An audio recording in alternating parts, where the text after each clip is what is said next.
Heart attack కానీ గుండె నొప్పి కానీ రాకుండా చేసుకోవడానికి మార్గాలు ఏంటి, లేదా వచ్చిన తర్వాత కూడా బతికుంటే ఏం జాగ్రత్తలు ఉండాలి? చచ్చిపోయడాలు చాలా తక్కువ, హార్ట్ అటాక్తో ఎక్కువ మంది చావరు. మీరు భయపడవద్దు, హార్ట్ అటాక్ అని కానీ బిత్తరపోయి చచ్చిపోతున్నాం అందరం అనుకోవద్దండి. కనీస జాగ్రత్తలతో ఉంటే ఏం కాదు. ఈ గుండె సడన్గా ఆగిపోయేది కూడా చాలా తక్కువ మంది, 100లో ఒక్కడికి కూడా ఆగదు. ఆ ఒక్కడికి చేస్తే బతుకుతాడు. నొప్పి ఉంటుంది, నొప్పి పోదు.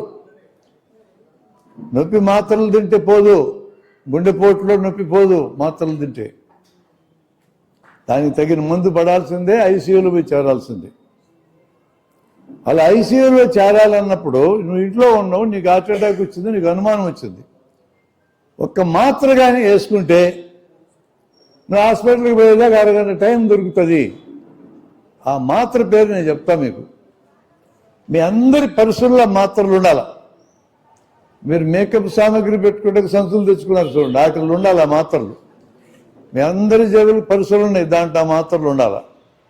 క్లోపిటాబ్ ఏ దాని పేరు, CLOPITAB, CLOPITAB -A. క్లోపిటాబ్ అంటే క్లోపిడోగ్రల్ మందు పేరు, ఒరిజినల్ పేరు అది. ఏ అంటే యాస్పిరిన్. క్లోపిడోగ్రల్ అంటే యాస్పిరిన్, రెండు మందులు కలిసి ఒకే మాత్ర వస్తుంది, దాని పేరు క్లోపిటాబ్ ఏ, కంపెనీ పేరు అది. క్లోపిడోగ్రల్ మందు అసలు పేరు, యాస్పిరిన్ మందు అసలు పేరు. క్లోపిటాబ్ ఏ 75 మిల్లీగ్రాముల పవర్ ఉండే మాత్ర అయితే 4 మాత్రలు కొని దగ్గర ఉంచుకోవాలా. 150 మిల్లీగ్రాముల పవర్ ఉండేదైతే, అంటే క్లోపిడోగ్రల్ 150, యాస్పిరిన్ 150, 2 మాత్రలు మీ పర్సులో ఉండాలి. పిల్లలకు కూడా సంచుల్లో పెట్టుకొని తిరగమని చెప్తున్నాం మేము.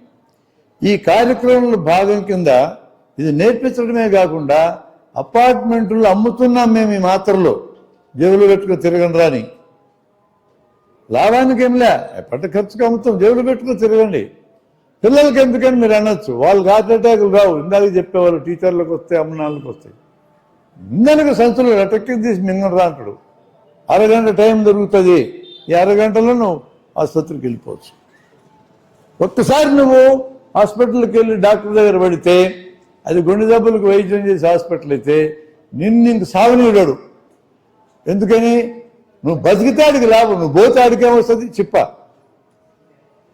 వాడి ప్రయోజనం కూడా ఉంది అందులో, మన ప్రయోజనం ఉంది. అక్కడ ఉండే యంత్రాలు నిన్ను చనిపోకుండా ఆపుతాయి. మధ్యలో సడన్గా హార్ట్ ఆగిపోయిన ఆడిచ్చే యంత్రాలు ఉంటాయి అక్కడ, మనం బయట చేయలేము ఆ పని. ఓకే, ఇప్పుడు లాస్ట్ పాయింట్, ఈ జబ్బులు రాకుండా నివారించుకోవడం, వచ్చినా కూడా ఫ్యూచర్కి జాగ్రత్తలు ఏంటి? 3 అలవాట్లు: పొగ, సారాయి, మత్తు మందులు. ఈ 3 దూరంగా ఉండాలి. ఈ 3 ఇప్పుడు మోస్ట్ అట్రాక్టివ్ థింగ్స్ యూత్కి. పొగ తాగదంటే పొగ కూడా తాగవా, నువ్వేం మనిషిరా అని ఎగతాలు చేస్తారు, చేస్తారేమో అని తాగుతున్నాడు. పొగ గురించి ప్రచారం పెద్ద ఎత్తున గవర్నమెంట్ చేస్తుంది, కొంచెం తగ్గింది ఈ మధ్య తాగడం. ఎందుకంటే సినిమాకి వెళ్తే బలంతం చూపిస్తున్నారు, ఇంటర్వెల్లో కూడా ఈ బుగ్గంతా పోయి ఉంటుంది, పళ్ళు కనపడతా, అబ్బా ఇటైతుందా పొగ తాగితే భయపెడతా ఉన్నారు. భయపెట్టాల్సిందే కదా, లేకపోతే ఎట్టంటారు జనం మాట. మంచి పనికైనా భయపెట్టాలా, తప్పుడు పనికైనా భయపెట్టాలా? దేశమంతా ముస్లింల జనాభా పెరిగిపోతుంది, జాగ్రత్త, హిందువులారు పోతారు, పెరిగి భయపెట్టాలి మనల్ని, లేకపోతే ఓట్లెట్ట పడతాయనా? అట్లే భయం, ఆశ పెట్టాలా? ఈ 2 కదా మార్గాలు. దాంతో భయపెట్టినారు, పొగ తగ్గింది. సారాయి తగ్గలా, తాగమని చెప్తుంది గవర్నమెంట్లు కూడా. ఇదివరకు డిమ్ లైట్లో తాగేటోళ్ళు, ఇప్పుడు పెద్ద పెద్ద లైట్లలో తాగుతున్నారు జనం. డిసెంబర్ 31 వస్తే మనం తాగకపోతే జనవరి 1 రాదు. ఇంకా అది రాకుండా ఉంటే ఎట్ట ప్రమాదం కదా, అందుకని మనం తాగి దాన్ని పిలుచుకు రావాలి. అట్లా వచ్చింది కల్చర్, పనికిమాల కల్చర్. పొగ, సారాయి, మత్తు మందులు అన్ని యూనివర్సిటీ క్యాంపస్లకు వచ్చినాయి. ఈ 3 అలవాట్లు గుండె జబ్బులకి ఒక ప్రధానమైన కారణాలు గ్రూపులో ఉన్నాయి. తర్వాత 3 జబ్బులు. షుగర్ జబ్బు వస్తే మొదట్లో అయితే లైఫ్ స్టైల్, జీవన శైలిని మార్చుకుంటే జబ్బు తగ్గిపోద్ది, మందులు లేకుండా బాగు చేసుకోవచ్చు. అది మనం విడిగా మరి ఎప్పుడైనా షుగర్ జబ్బు గురించి టోటల్గా తెలుసుకుందాం విడిగా. రెండవది బీపీ, హైపర్ టెన్షన్ అంటారు, బీపీ పెరగడం. ఇది కూడా మొదట్లో అయితే లైఫ్ స్టైల్ మాడిఫికేషన్తో బాగవుతుంది. అది ఎస్టాబ్లిష్ అయిన తర్వాత మందులు వాడాలి. ఈ రెండు జబ్బుల్ని సైలెంట్ కిల్లర్స్ అంటారు. ఈ రెండు జబ్బుల్ని అదుపులో పెట్టుకోవాలి. ఇక మూడవది ఓవర్ వెయిట్, ఒబేసిటీ. ఒబేసిటీ ఒక్కటే మనం విడిగా ఇంకోసారి మాట్లాడదాం. నేను రిజర్వ్ చేసుకుంటాను మిమ్మల్ని 5-6 సార్లు మాట్లాడడానికి వీలుగా. ఒకసారి బీపీ, ఒకసారి షుగరు, ఒకసారి ఒబేసిటీ. గంట సబ్జెక్టులు అవి 2 నిమిషాలు అయిపోవు కదా. ఈ 3 జబ్బుల గురించి జాగ్రత్త ఉండాలి. 3 అయిపోయినాయి. ఇంకొకటి ఉంది ఇంపార్టెంట్ విషయం, శరీరానికి వ్యాయామం ఉండాలి. ప్రతిరోజు 45 నిమిషాల నుంచి గంట, వారంలో 150 నిమిషాలకి తగ్గకుండా 6 గంటలకు మించకుండా శరీరానికి పని ఉండాలి. మన కల్చర్లో ఏం భాగమైందంటే శరీరంతో పనిచేసేటోళ్ళందరూ ఎదవలని, కుర్చీల్లో కూర్చొని కుర్చీలు అరిగేటట్టు పనిచేసేటోళ్ళు ఉత్తములని కల్చర్ వచ్చేది. తల్లిదండ్రులు కూడా ఇప్పుడు ఏమంటున్నారు ఈ మధ్య, చదువుకోకపోతే పేడ బీసుకొని బతుకుతూ జాగ్రత్త అని వార్నింగ్ ఇస్తున్నారు పిల్లలకి. అంటే పేడ బీసుకొని బతకడం తప్పుడు పనే, పనికి మాలిన పనే. ఎవడెవడు పేడ బీసుకుండానే మనం తినడానికి తిండి వచ్చిందా? ఈ కల్చరే లేదు ఇప్పుడు. మొత్తం పనికి మాలిన కల్చర్ వచ్చింది. కష్టపడి పని చేయడం నామరదా. పిల్లల్ని అడిగితే చదువుకుంటున్నా అయితే పని చేయకూడదురా. మేమందరం చదువుకుంటే పని చేసినాం మా చిన్నతనంలో. ఆఖరికి తిన్న ఎంగిరి పల్లెం కూడా అడగరు మన పిల్లలు. మీకు తెలుసు కదమ్మా, పల్లెలన్నీ తినే సింకులో బారేస్తారా? మీ భర్తకు అడగరు, మీ పిల్లలకి అడగరు. ఏమి నేర్పిస్తున్నారు మీరు మీ పిల్లలకి? ఆడి పల్లెం వాడు కొనుక్కుంటే నేర్పచ్చుగా. కడిగితే మళ్ళీ ఆడపిల్లలు అడగాలనా? అమ్మకు అడగాల, చెల్లెలు అడగాల. దిక్కుమాలిన కల్చర్, తగలబెట్ట కల్చర్ని. ఈ కల్చర్ ప్రమాదకరమైన కల్చర్. ఎవరి పని వాడు చేసుకుంటే ఏం రోగం?